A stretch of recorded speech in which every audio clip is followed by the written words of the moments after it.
Hey everybody, my name is Gerry, I'm from Walt and I, and this is episode 7 of Keeping It Positive. Yes, there hasn't been a few episodes, I've missed a few weeks. Why? I think life, hey? Life got in the way. No, let's go back here, but let me tell you why I decided to record this episode and just kind of do a bit of a catch-up here. Yesterday morning, imagine this, right, so it's 5 o'clock in the morning, alarm goes off, wake up kind of half all days, walk to the kitchen, turn the kettle on, get the coffee plunger, put it down, put the coffee in, beautiful creme brulee blend, stunning coffee, smells delicious. Put it in, and now I'm all kind of just half, you know that place where you're half asleep? Yeah, I'm there. And I pour the hot water in and the smell's just delicious, slowly waking up. It's 2 minutes past 5 in the morning. And I put the plunger top in, and as I push down slowly, this thing bursts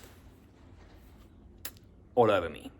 Now there's hot water, and if you've had a coffee plunger burst on you, you know that the ground coffee at the bottom, it goes everywhere, and it's almost like there's 4 times more that comes out than what you put in.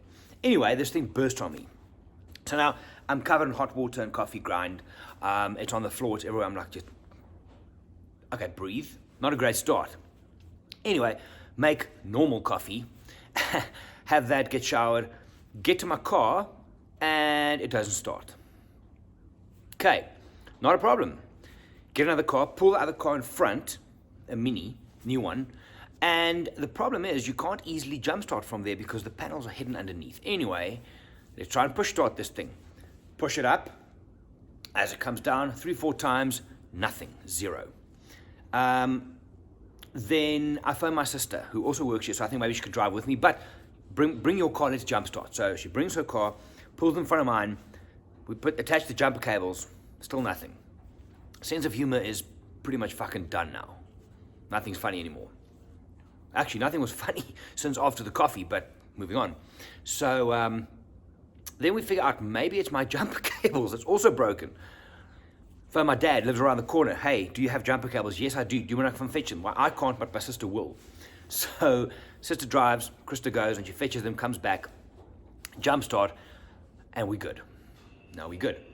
So that was just how yesterday started. But even though nothing was funny and my sense of humor was shot to pieces, you still just carry on. You have to carry on, right? And all in all, it was a pretty good day yesterday. I got a lot done. There's some creative stuff that I'm busy throwing myself into. I'll share that with you now. But it got me thinking that the last few weeks has been busy. I've been away for a while. I went to Sabi Sands.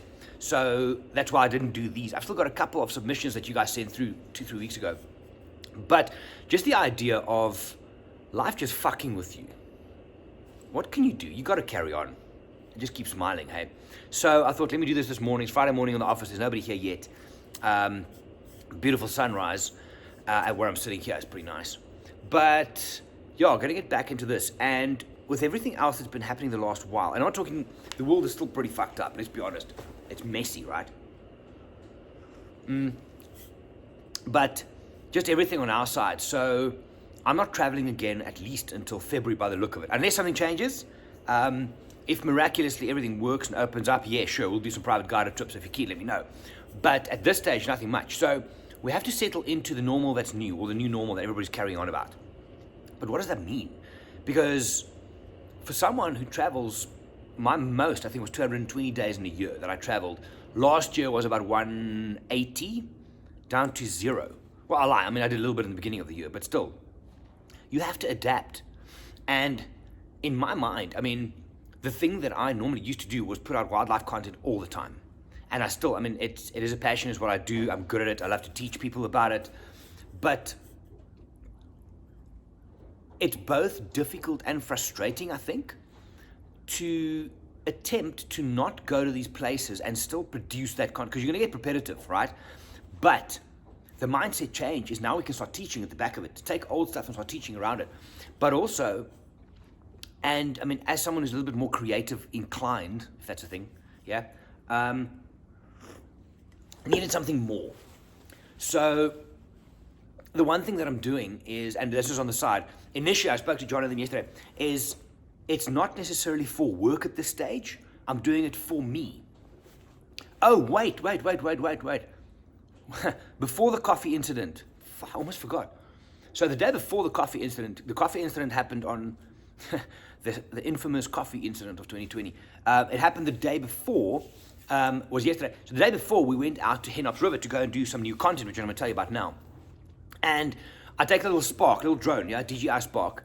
I take that up, and I've flown, and actually the day before I checked, and I've done about 4.8 kilometers total flying this thing, which I think is pretty good. Yeah, just small pieces. So I know how to fly a drone. And the 3-4 days leading up to this, you can see where this is going, yeah? The 3-4 days leading up to this, I fly it at home because I'm doing some different video stuff, which I'll tell you about. Anyway, get to Henops, it's cold as shit, it's freezing out there. But there's this mist coming off the water, little river.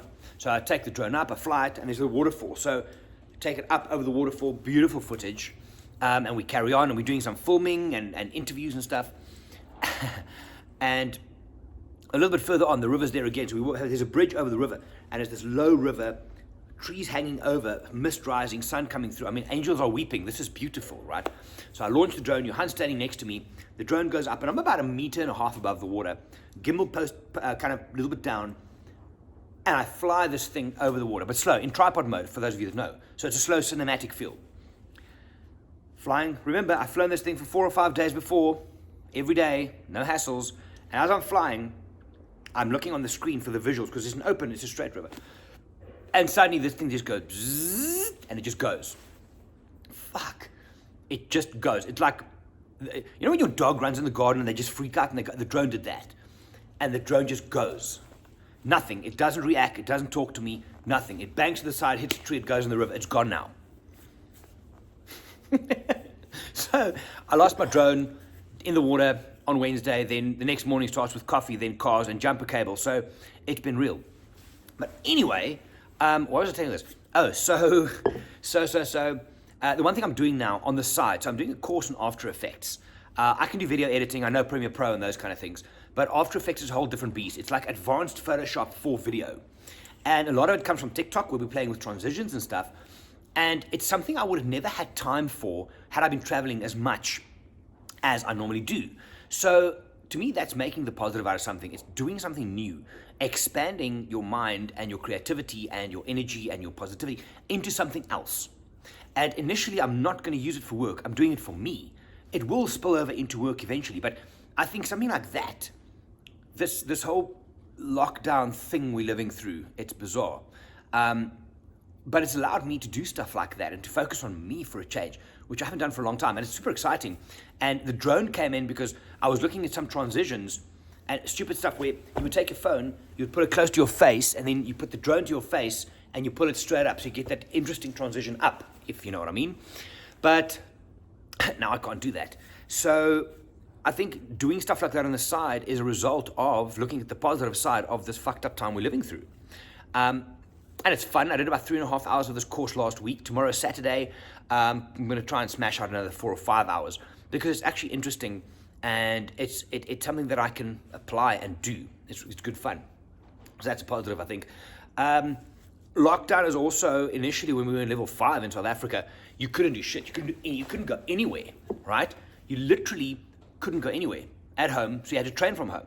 Luckily, my neighbor gave me a bunch of his stuff because he went away for lockdown to go and stay with his brother or something. But now, over time, I've canceled my gym membership for good. Done. Thanks for playing. I don't want to come to you no more. And I've set up a pretty sick home gym, which some of the guys come train there, and it's amazing. Training's better than it's ever been. It feels like my own space. There's a kind of and maybe it's guilt because I've paid all this money to put up the gym. Now I have to train. But training's going really well. And it's just, I think, and the coffee incident of 2020 that happened yesterday got me thinking about this, but it's all these little things that happen that you can react to in a certain way. You can either go and sit and feel sorry for yourself and the world hates me and you know what, nothing's going to happen. It's just you. Or you can flip the other side. And it's been, I'm not going to lie to you, it has been a tough 3 months. A lot of personal shit and work and everything. It's been tough. I'm not going to lie to you. But at some point you have to make a decision and say, right, you know what, enough. And that's where I'm at. Looking for positive, trying to make a difference, get back into creating, not thinking of, oh God, how difficult is this situation, but rather like, oh my goodness, what can I do with this? That excites me. So one of the things that we're looking at now is every Wednesday, myself and the team are going to go out into the field around Johannesburg, initially only Joburg because we can't go anywhere else, and start doing little, almost like magazine type program content. That's where Henops, we went there first, and we went to a little French toast restaurant. It's called French Toast, part of an old movie set, but you have to wait for it because we filmed there, did an interview with the owner. We went to Henops, we explained it, we kind of gave information, and we're going to start packaging these as little series on YouTube where we take you around Johannesburg. And it could be anything. It could be an attraction, it could be the city center, it could be restaurants. We're actually going to do restaurant reviews from our point of view. We travel a lot, we host people ask us, when they come to Joburg, where must they go eat? What's fun? There's Thundergun, best ribs in Joburg, insane. There's a little place in Linden called Tonic, it's a gin bar. And we're going to go and interview the owners and look at the menus and stuff like this. So while we can't do wildlife as much, we need to keep doing something. And I think the value add for us and for you seeing the content, I think it's amazing. And on Wednesday, Krista, Andrew Dankwitz, and Johan joined me. We went to Henops and to Harti to go and do the initial kind of pilot episodes. And it's super exciting. Just the vibe, the energy, the stepping out of your comfort zone and taking a certain skill set and applying it to something else. It's amazing, it really is. So that has been really, really cool. And we're going to start posting some of that probably in the next 2 weeks or so. But every Wednesday, you'll see on our social channels, we'll be out in the field, Joburg field, right? Soweto, township tours, interesting things, Nelson Mandela Museum, the cable, things that people ask us about when they come to South Africa, what they can do, we're going to show you.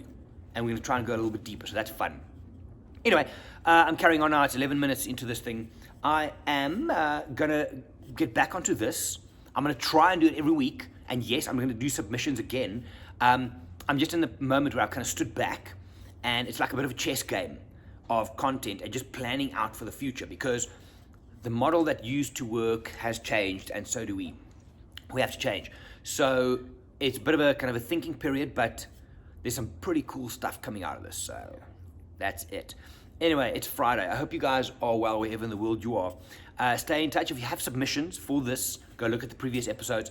Please send them through. You can WeTransfer, WhatsApp, whatever the case is. And I'll include those in future episodes as well. But there is some cool new stuff coming up, and I think new is good right now. Fresh and exciting is good right now. Positive is good right now. Because if you watch the news, world's a bizarre place. Anyway, guys, wherever in the world you are, thank you for watching. Good morning, good evening, and good night. My name is Gerry. I'm from Wild Eye. I'll see you in the next episode. Bye-bye.